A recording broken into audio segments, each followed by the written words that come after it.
Captain Jake Morrison walked across the bridge of the Earthship Meridian. His boots made soft sounds on the metal floor. The large screen in front of him showed space filled with stars. But today was different. Today, a huge alien ship was coming. Toward them, Jake had been captain for 5 years. He had fought pirates and explored new planets. But he had never met real aliens before. His hands were shaking a little, but he tried to hide it from his crew. The alien ship was bigger than anything Jake had ever seen. It was 10 times the size of the Meridian. The ship was silver and smooth, with strange lights running along its sides. It looked like it could destroy his ship with one shot. Ambassador Lisa Chang stood next to Jake. She was holding a thick book about alien customs. She had been studying it for months, getting ready for this moment. Lisa was smart and careful. Everyone on Earth trusted her to make a good first meeting with the aliens. "Captain, they are sending us a message," said Amy Foster from her seat at the communications desk. Amy was young but very good at her job. She could speak 12 different languages from Earth. "Put it on the main screen," Jake said. The screen changed to show an alien face. The creature had blue skin and 4 eyes. Its mouth was very small, and it had no nose. When it spoke, the words came out strange, but the computer translated them into English. "Greetings, humans of Earth. I am Ambassador Kethver of the Zeltharian Empire. We come in peace to welcome you to the galactic community." Lisa stepped forward. She looked at her book one more time. "Greetings, Ambassador Kethver. I am Ambassador Lisa Chang, speaking for all humans on Earth. We are happy to meet you. May we come aboard your ship to begin formal talks?" Kethver asked. Jake looked at Lisa. She nodded. "Yes, you may come aboard." The alien ship sent over a small shuttle. It was quiet and fast. Jake watched it land in Meridian's shuttle bay.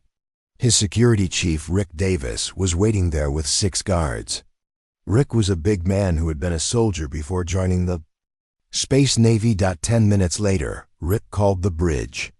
"Captain, the alien ambassador is here. He wants to come to the bridge." "Send him up," Jake said. The elevator door opened, and Kethver walked out. He was tall and thin, with long arms and legs. He wore a robe that seemed to change colors as he moved. Behind him came 2 other aliens who looked like guards. Lisa had read that Zeltharians liked formal greetings. She walked up to Kethver and held out her hand. This was the greeting her book said was proper for important meetings. Kethver looked at her hand. His 4 eyes went wide. His mouth opened, but no sound came out. The 2 guards behind him took a step back. One of them made a noise that sounded like fear. Lisa grabbed Kethver's hand and shook it hard, just like the book said. She looked right into his eyes and smiled. "Welcome to our ship, Ambassador. We hope this is the start of a long friendship." Kethver pulled his hand away like it was on fire. He stared at Lisa with all 4 eyes. His blue skin had turned white. He was shaking. "By the sacred void," he whispered. The computer barely translated his words. "What have you done?" Jake stepped forward. He could see something was very wrong. "Is there a problem, Ambassador?" Kethver looked at Jake, then at Lisa, then back at Jake. "Human Captain, do you know what your ambassador just did?" She greeted. "You the way your own book said to greet important visitors," Jake said. He was confused. Lisa had followed the rules exactly. "No," Kethver said, his voice getting louder. "She has just declared war on the Zeltharian Empire. She has challenged us to honorable combat." The bridge went quiet. Even the sound of the ship's engine seemed to stop. Lisa looked at her book again, then at Kethver. "That cannot be right," she said. "I followed your diplomatic guide exactly. The hand greeting with eye contact is for formal meetings." Kethver shook his head.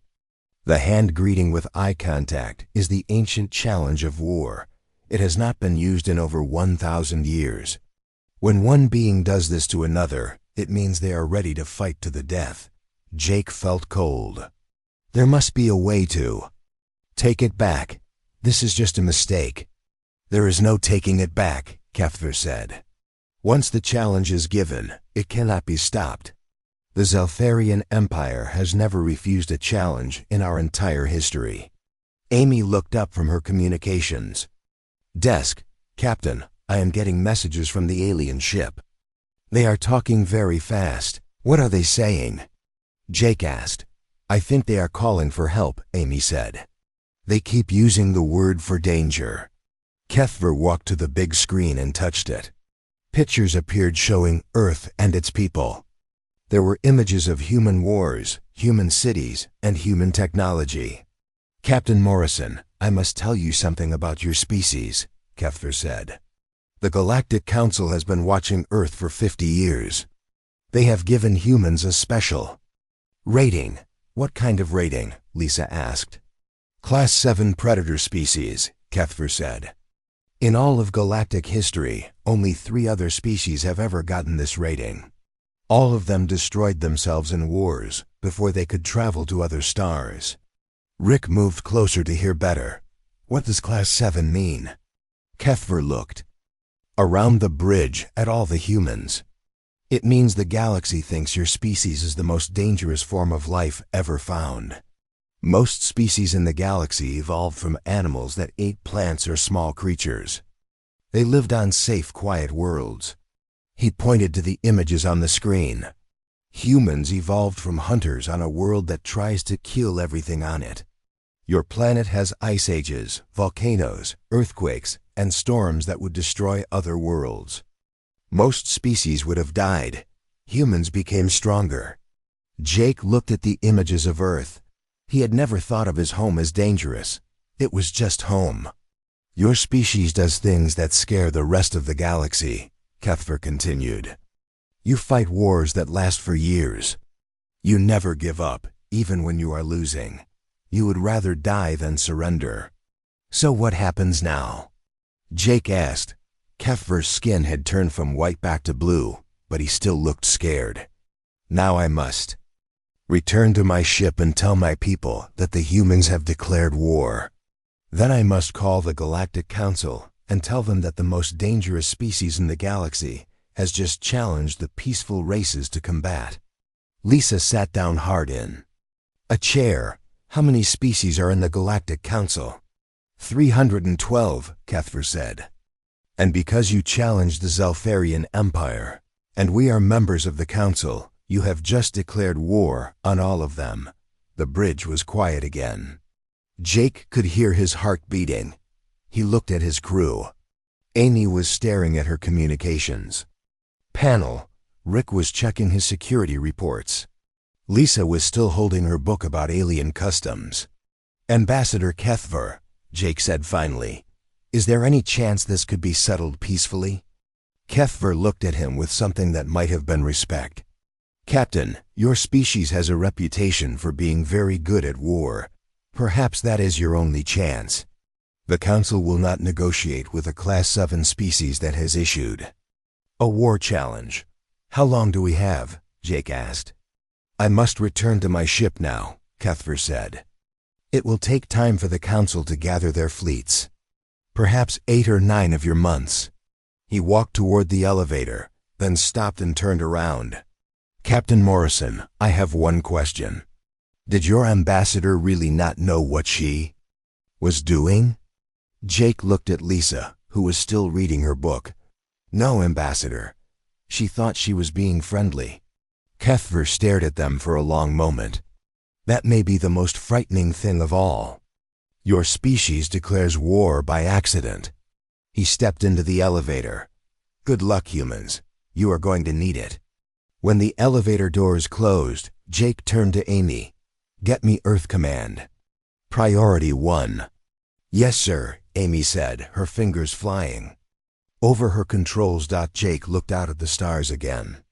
In a few months, those stars would be filled with alien warships coming to destroy Earth, all because of a handshake that was meant to be friendly. He smiled grimly. The aliens thought humans were dangerous. They were about to find out how right they were. The great meeting hall on Centralis Prime had never been so full of fear. 312 different alien species sat in their special seats, all talking at once. The noise was terrible. Some aliens made clicking sounds, others hummed. And a few just flashed different colors. Council Prime Yethara was very old, even for her species. She had lived for over 200 years and had seen many wars. But she had never seen the council so scared. She hit her gavel 3 times to make everyone quiet. "We are here to talk about the human problem," she said. Her voice was calm, but her hands were shaking. "As you all know, they have declared war on the Zeltharian Empire. This means they have declared war on all of us." A loud noise came from the Acheron section. Fluxern, the Acheron leader, stood up.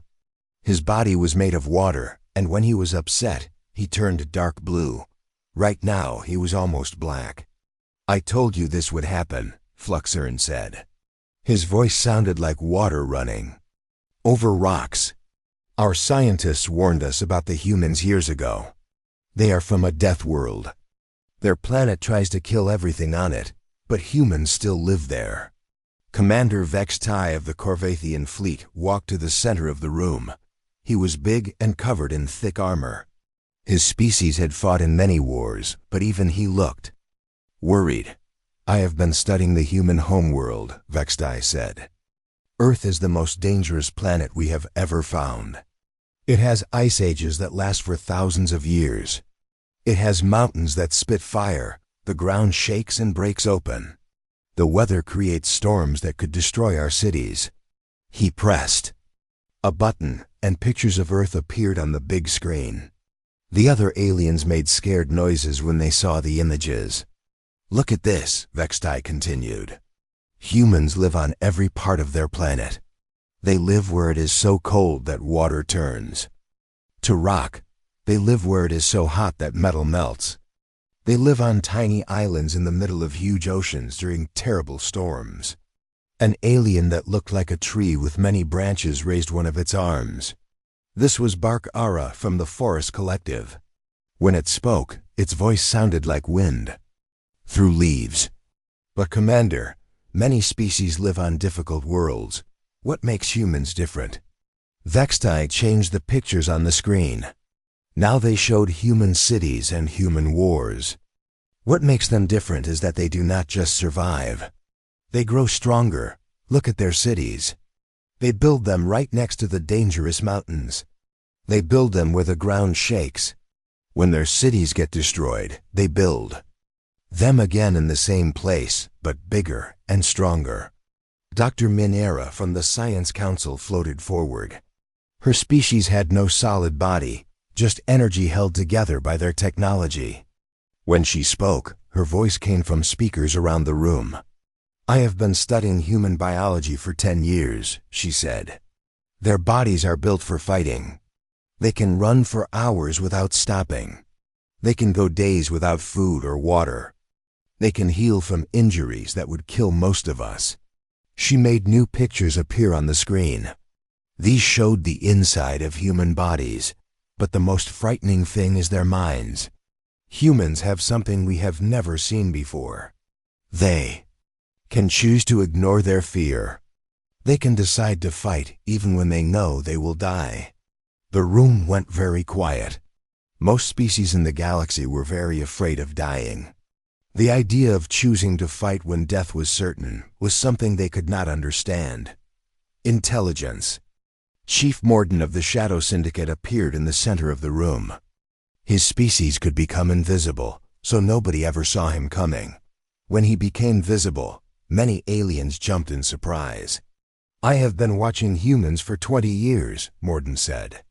"They do things that make no sense to us. They name their weapons. They paint pictures on their fighting ships. They sing songs before they go into battle." He showed new pictures on the screen. These showed human soldiers and their equipment.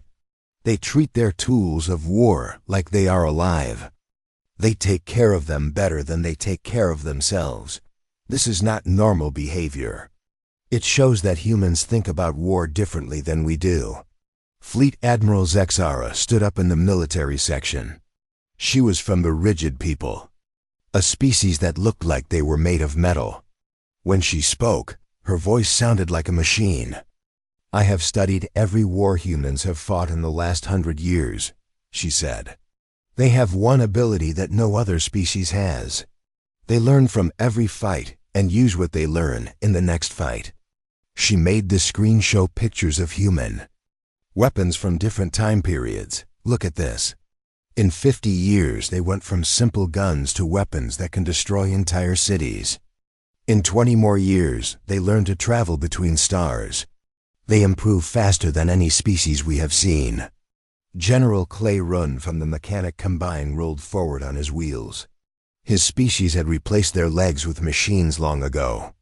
There is something else, he said. Humans have the strangest economy in the galaxy. When they need to fight a war, they can change their entire civilization in just a few months.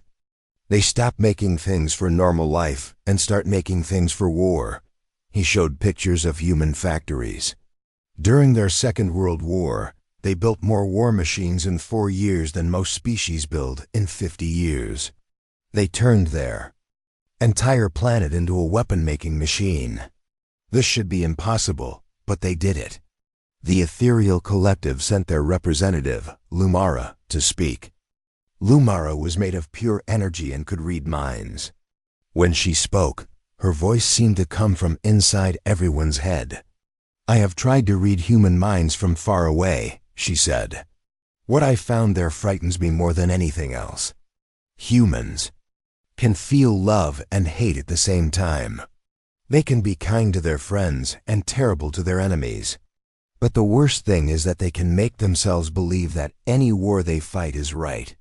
She paused, and her energy body flickered. With fear, most species fight to protect themselves or to get things they need. Humans fight for ideas. They will die for things that do not even exist, like honor or freedom. This makes them unpredictable and very dangerous. Ambassador Kethver, who had just returned from meeting the humans, walked to the center of the room. He still looked shaken. From his experience, I have met them, he said. The human ambassador did not know she was declaring war. She thought she was being friendly. They declared war on the entire galaxy by accident. The room filled with worried voices again. The idea that someone could start a galactic war by mistake was terrifying. But there is more, Kethver continued. When I told them what they had done, they were not afraid. The human captain smiled. He was happy that we thought his species was dangerous. Council Prime Yathara stood up. She looked very tired. We must make a decision, she said. Do we let the Zeltharians fight the humans alone, or do we all prepare for war? The vote was very fast. Every species in the council raised their hand, tentacle, or energy field to vote yes. They would all prepare for war against the humans. Admiral Zexara stepped forward again. I will begin gathering our fleets immediately. We have ships from over 300 worlds. We will have the largest war fleet in galactic history. How many ships? Asked Council Prime Yathara. Over 2,000 warships, Admiral Zexara replied. The humans have less than 50 ships. We will outnumber them 40-1, but General Clayron looked worried. Numbers may not matter against humans. They do not fight the way we expect them to fight. Dr. Minera floated forward again. I recommend we study their military history more carefully. We need to understand how they think about war. There is no time, said Admiral Zexara. We must strike quickly before they can prepare. Council. Prime Yathara hit her gavel again. The decision is made. We will gather our fleets and end the human threat before it can spread. This meeting is over. As the aliens left the Great Hall, they all had the same thought. They were about to fight the most dangerous species the galaxy had ever seen. Many Of them wondered if they would live to see the end of this war, but they had no choice. The humans had declared war first. Now the galaxy would show them what happened when someone challenged the peaceful races of the Council. What none of them knew was that humans had been preparing for this kind of war their entire history. Every human conflict had taught them something new about fighting. Now they would use everything they had learned against an enemy that had never faced anything like them. The galaxy was about to learn why humans were called a Class 7 predator species. President Helen Baker sat in the big underground room beneath the White House. The walls were thick concrete, and the air was cold. Around the long table sat the most important people in the world. Everyone looked worried, but they were not afraid. General Paul Martinez put down a stack of papers and looked at the president. He was a big man with gray hair who had fought in 3 wars. His hands were steady as he spread out pictures of alien ships on the table. "Madam President, we are looking at the biggest war in human history," he said. "Our satellites show alien fleets gathering at the edge of our solar system. We count over 2,000 ships from different worlds." Secretary of Defense Tony Garcia leaned forward. He was younger than the general, but just as serious. "Our best ships number less than 50. We are outnumbered 40-1. President Baker looked around the table. She saw worried faces, but she also saw something else. She saw the same look her grandfather had told her about from the Second World War. It was the look of people who knew they had to fight and were ready to do it. "What do our scientists say about their technology?" she asked. Dr. Karen Wright opened her computer and showed pictures on the big screen. She was the smartest person on Earth when it came to alien science. She had been studying the messages from space for years. "Their ships are bigger and stronger than ours," she said. "They have weapons that can destroy our ships from very far away. They also have shields that can stop most of our attacks." Admiral Susan Hayes spoke up from her seat. She was in charge of all the spaceships that protected Earth. "So we cannot win in a straight fight?" "Not the way they expect us to fight," said Dr. Wright. "But we have been listening to their radio messages. They are very scared of us. They keep talking about how dangerous humans are." She changed the pictures on the screen to show alien writing with translations below. "They call us a Class 7 predator species. Only 3 other species in galactic history have gotten this rating. All of those species destroyed themselves before they could travel to other stars." General Martinez smiled for the first time that day. "So they think we are dangerous?" "Very dangerous," Dr. Wright said. "They say we are the first predator species to reach the stars. Most aliens evolved from animals that ate plants or small creatures. They lived on safe, quiet worlds where nothing tried to kill them." She showed pictures of different alien worlds. They all looked peaceful, with calm weather and gentle landscapes. "Earth is different," she continued. "We have ice ages, volcanoes, earthquakes, and storms. Most species would have died on our world. Instead, humans became stronger and smarter." Dr. Carl Johnson, the president's science advisor, stood up. He was an old man who had helped design many of Earth's weapons. "We have several advantages they do not understand," he said. "First, we can make things very fast.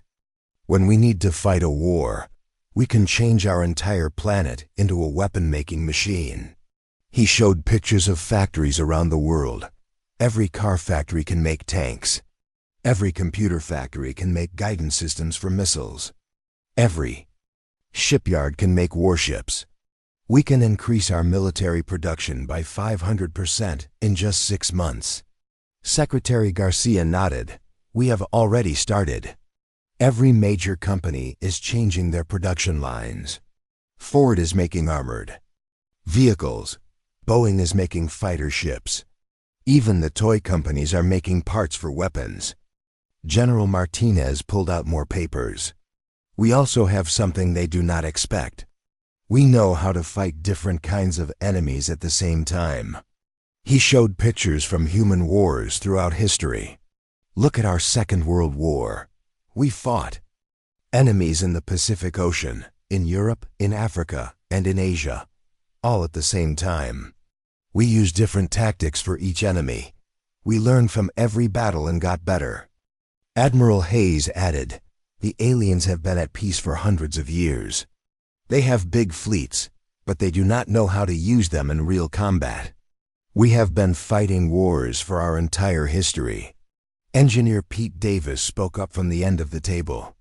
He was in charge of building new weapons for the war. We are also developing new technology just for this fight, he said. We are building weapons that can change during battle. If one type of attack does not work, the weapon can switch to a different type automatically. He showed pictures of strange-looking guns and ships. We call them adaptive weapons. The aliens have never seen anything like them. Their shields are designed to stop one type of attack.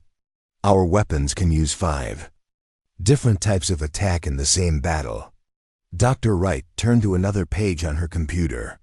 There is something else. The aliens do not understand human psychology. They think we will surrender if the odds are bad enough. Will we? Asked President Baker.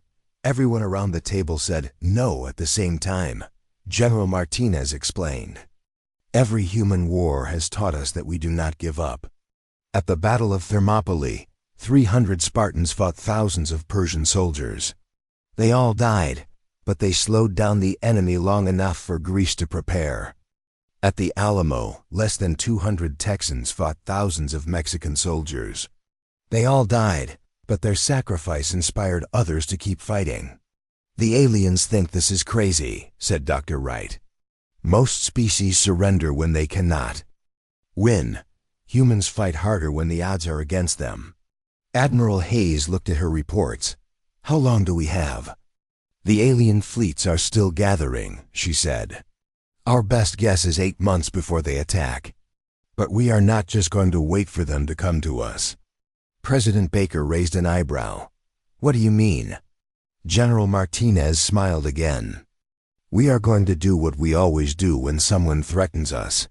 We are going to hit them first, hit them hard, and hit them where they do not expect it. He showed a map of nearby star systems. We have been building secret bases in asteroid fields around our solar system. The aliens do not know about them. When their fleets arrive, they will find that we are not just defending Earth. We will be attacking them from all directions. Secretary Garcia added, we are also doing something that has never been done before. We are training every human to fight, not just soldiers, but everyone. Factory workers, teachers, doctors, even children old enough to hold a weapon. Is that necessary? Asked President Baker. The aliens want to destroy our entire species, said Admiral Hayes. If they land on Earth, every human will need to be ready to fight. We are not just fighting for our government or our country. We are fighting for the right of humans to exist. Dr. Johnson pulled out more papers. We have one more advantage. The aliens have been studying us, but they do not really understand us. They think we are just violent animals. They do not understand that we fight for things we believe in. What do you mean? Asked the president. They fight for territory or resources, Dr. Johnson explained. We fight for freedom, for our families, for our future. They cannot understand why we would die for ideas that do not have physical form. Dr. Wright nodded. Their psychologists have been trying to figure out human behavior for years. They cannot understand why we will sacrifice ourselves for others, or why we keep fighting, even when we are losing. President Baker stood up. Everyone else stood up too. Then we better make sure we give them something to really be afraid of, she said. General Martinez, I want every factory converted to war production. Admiral Hayes, I want every ship we have armed and ready. Dr. Johnson, I want new weapons that they have never seen before. She looked around the table one more time. Ladies and gentlemen, we did not start this war, but we are going to finish it. The aliens think they know what humans are capable of. They are about to learn they were wrong." As everyone left the room, President Baker stayed behind for a moment. She looked at the pictures of alien fleets on the big screen. There were so many ships that they looked like clouds of metal in space, but she was not afraid. Humans had always been outnumbered. They had always faced enemies with better weapons and more resources. And they had always found a way to win. This time would be no different. The aliens were about to learn why humans were the only predator species to reach the stars. 8 months later, the space around Earth looked like nothing Admiral Susan Hayes had ever seen. Thousands of alien ships filled the darkness, their lights making the stars disappear. The largest fleet in galactic history had come to destroy humanity. Admiral Hayes stood on the bridge of the Earthship Defiance. It was the newest and strongest ship humans had ever built. Around her, the crew worked quietly at their stations. Everyone knew this might be their last day alive, but nobody looked scared. Captain Jake Morrison stood next to Admiral Hayes. He had been promoted after the first meeting with the aliens. Now he was in charge of all human battle tactics. His job was to figure out how to beat an enemy that outnumbered them 40-1. The alien fleet arranged itself in a perfect formation. It looked like a wall of metal ships stretching across space. Every ship was in exactly the right place. It was beautiful and terrifying at the same time. "Admiral, the alien commander is calling us," said Communications Officer Amy Foster. She had also been promoted and was now the chief of all human communications. "Put him on the main screen," Admiral Hayes said. The screen showed Fleet Admiral Kethver, the same alien who had first met the humans 8 months ago. He looked older and more tired, but his 4 eyes were still bright with intelligence. "Humans of Earth," Kethver said, his voice echoing through the bridge. "You are looking at over 2,000 warships from 300 different worlds. You have less than 50 ships. This is your last chance to surrender with honor." Admiral Hayes stepped forward. She was a small woman, but her voice was strong and clear. "Admiral Kethver, thank you for giving us 8 months to prepare. You have made a mistake, and we are going to show you what it is." "What mistake?" Kethver asked. "You told us exactly how you were going to attack," Admiral Hayes replied. "You arranged your ships in the standard galactic formation. You sent the same type of message that you send before every battle. You are fighting this war the same way you have fought every war for the last 1,000 years." She smiled, and it was not a friendly smile. "We do not fight wars the same way twice." The human fleet began to move, and immediately the aliens knew something was wrong. Instead of forming a line to face the alien wall, the human ships scattered in all directions. Some went up, some went down, some went left and right. Within minutes, the human ships had spread out across a huge area of space. Commander Vextai, watching from his ship in the alien fleet, spoke into his radio. "What are they doing? This makes no sense. They cannot coordinate an attack if their ships are so far apart." What Commander Vextai did not know is that every human ship had a new type of computer brain. These computers could talk to each other faster than light, sharing information and plans instantly. The human fleet was not scattered. It was a network of intelligent machines that could think and fight as one. Lieutenant Ben Torres flew his small fighter ship Ranger toward the alien fleet. His mission was not to destroy the big ships. His mission was to cut the wires that let the alien ships talk to each other. The aliens had put their communication equipment on the outside of their command ship, where it would be easy to fix if it broke. They had never fought an enemy that would target communication equipment first. Ben flew his ship straight at the alien command ship. Laser beams shot past him, missing by inches. He rolled his ship left, then right, then dove down toward the ship's communication array. "Time to cut the phone lines," he said to himself, and fired his weapons. The alien communication array exploded in a shower of sparks and metal. Suddenly, the alien fleet could not talk to each other anymore. 2,000 ships that had been working together were now 2,000 ships working alone. Captain Lucy Chun commanded the destroyer Vigilant. Her mission was to test the alien shields. Scientists on Earth had built new weapons just for this battle, but nobody knew if they would work. Lucy flew her ship toward a group of alien cruisers.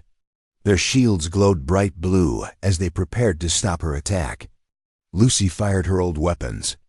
First, the kind the aliens expected. The shields stopped every shot, just like the aliens thought they would. "Shields are working perfectly," the alien captain reported to his fleet. But his radio was broken, so nobody heard him. Then Lucy fired her new weapons. Instead of shooting energy beams, she shot tiny machines that could think for themselves. The machines flew through the alien shields like they were not there, because the shields were designed to stop energy, not solid objects. The tiny machines attached themselves to the alien ship and began eating the metal hull. Within minutes, the alien cruiser had holes all over it. Air began leaking out into space. "Admiral, their shields do not work against our new weapons," Lucy reported to Admiral Hayes. All across the battle area, human ships began using the new tactics they had practiced for 8 months. They did not fight like a traditional fleet. They fought like a pack of wolves hunting together. Fighter pilot Maria Santos led a group of small ships against a massive alien battleship. The aliens expected the fighters to attack from the front, where the battleship's biggest guns were. Instead, Maria led her fighters around to the back of the ship, where it had almost no weapons. "Remember, we are not here to win a fair fight," Maria told her pilots. "We are here to win." The fighters attacked the battleship's engines. Without engines, the huge ship could not move or turn. It became a floating target for the bigger human ships. Captain Rick Davis commanded the cruiser Thunder. His mission was to show the aliens that humans do not give up, even when their ships are badly damaged.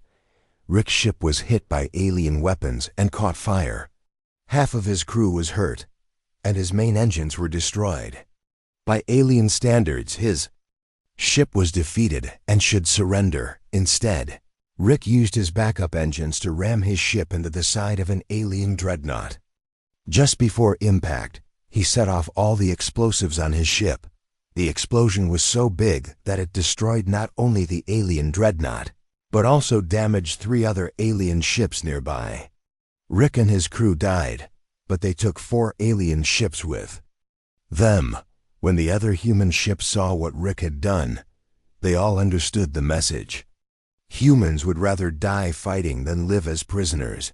The battle lasted 18 hours. It was the longest space battle in galactic history. When it was over, the alien fleet had been completely destroyed or captured. Not a single alien ship escaped. The human fleet had lost 31 ships. But they had won the most important victory in human history. Admiral Kethver was now a prisoner on the Defiance. His ship had been captured when his crew surrendered. He sat in the ship's meeting room, looking at Admiral Hayes with something that might have been respect. "How?" he asked. "We had every advantage. Better ships, more weapons, more experience." "Admiral." Hayes sat down across from him.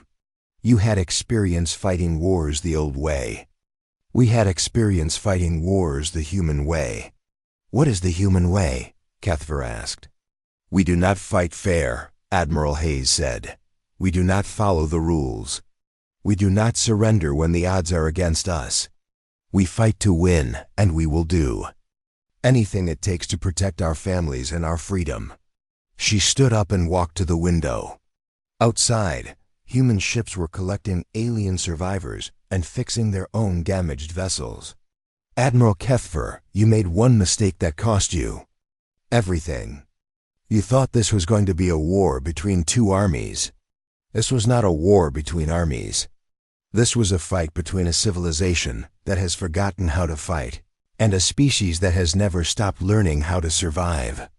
Kethver looked out the window at the wreckage of his fleet. "What happens now?" Admiral Hayes turned back to him. "Now we go talk to your Galactic Council. We have some things to explain to them about how the galaxy is going to work from now on." For the first time in galactic history, a Class 7 predator species had won a war against the peaceful races. The galaxy was about to learn what that meant. 3 weeks after the Battle of Seoul, the great meeting hall on Centralis Prime was very different. The same aliens who had voted for war against humanity now sat in their seats looking afraid and confused. Many seats were empty because those species had lost their entire fleets in the battle. Council. Prime Yethara looked much older than she had a month ago. Her hands shook as she tried to call the meeting to order. The sound of her gavel seemed very small in the huge room. "We are here to discuss the new situation with the humans," she said. Her voice was barely above a whisper. "As you all know, they have defeated our combined fleet." The room was very quiet. Nobody wanted to talk about how the largest military force in galactic history had been destroyed by less than 50 human ships. Commander Sarah Mitchell walked into the center of the room. She was the new human ambassador to the Galactic Council. She was young, but she carried herself like someone who had seen war. Behind her walked General Paul Martinez and Admiral Susan Hayes. Sarah looked around the room at all the alien faces. Some looked angry, some looked scared, but most just looked tired. "We did not want this war," Sarah said. Her voice was clear and strong. "We certainly did not want to destroy your fleets. But you gave us no choice." Fluxern, the Aquaran delegate, turned dark blue with anger. "You destroyed over 2,000 ships. Tens of thousands of our people are dead." "Yes," Sarah said simply. "And we are sorry about that. But you came to our home to kill all of us. What did you expect us to do?" She walked closer to the alien seats. "You keep talking about how dangerous humans are. You call us predators. You say we are violent and cannot be trusted. But look around this room. Who declared war? Who brought the fleets? Who tried to destroy an entire species?" The aliens looked uncomfortable. They had been so afraid of humans that they had forgotten they were the ones who had started the war. Dr. Karen Wright stepped forward. She was now the human science advisor to the council. "We have been studying your histories while we prepared for war. Do you know what we found?" She activated a holographic display showing charts and graphs. "Most of your species have not had a major war in hundreds of years. Your technology has not improved in centuries. Your populations have been stable for so long that you have forgotten how to grow." Commander Vex Tai, one of the few military leaders to survive the battle, stood up. "We have peace. We have stability. Is that not better than constant conflict?" "You have stagnation," General Martinez replied. "You have a galaxy where nobody is allowed to grow, to explore, to become better than they were. You call it peace. But it looks like a prison to us." The ethereal collective's representative, Lumara, flickered with confusion. "But without the Council's guidance, there would be chaos. Species would fight each other for resources and territory." Sarah smiled. But it was not an angry smile. "Would they? How do you know?" "You have never let them try." She activated new images showing different parts of the galaxy. "We have been exploring while you were gathering your fleets. Do you know what we found? Dozens of species that want to leave the Council, but are afraid to. Hundreds of worlds that have resources they cannot use because of Council restrictions. Entire star systems that are empty because the Council says they are too dangerous to colonize." President Helen Baker's voice came through the communication system. She was speaking from Earth, but her words filled the Great Hall. "Members of the former Galactic Council," she said, "we are here to offer you something your Council never could. We offer you freedom." Council Prime Yethara leaned forward. "What do you mean, former Council?" Sarah looked around the room. "The Galactic Council is dissolved as of today. It died when you decided to make war on a peaceful species for offering friendship. The room exploded with angry voices. Aliens stood up, shouted, and flashed different colors. Some looked ready to fight. Admiral Hayes stepped forward, and the room went quiet. Everyone remembered what had happened to the last aliens who fought humans. "You can be angry if you want," Admiral Hayes said calmly. "But the facts are simple. You had the largest military force in the galaxy, and we destroyed it. You cannot force anyone to follow Council rules anymore. Then what do you propose?" asked General Clarun. "How will the galaxy govern itself?" Sarah smiled again, and this time it was warm and friendly. "We propose something that has never been tried in this galaxy. We propose that species govern themselves." She activated a new display showing a different kind of organization chart. "We call it the Galactic Federation. Instead of a council that controls everything, we create a federation that supports everything. Each species controls their own worlds and makes their own decisions. But when they need help or when they want to work together, the Federation is there to coordinate." Dr. Wright added, "Think of it like a family instead of a government. Family members help each other, but they do not tell each other how to live." Many aliens looked confused. The idea of governing without control was something they had never considered. Ambassador Kethver, who had been released from human custody, stood up slowly. "I have lived with humans for 3 weeks," he said. "I have seen how they organize themselves. They argue constantly. They disagree about everything. Sometimes they even fight each other." He paused and looked around the room. "But they also do something we have forgotten how to do.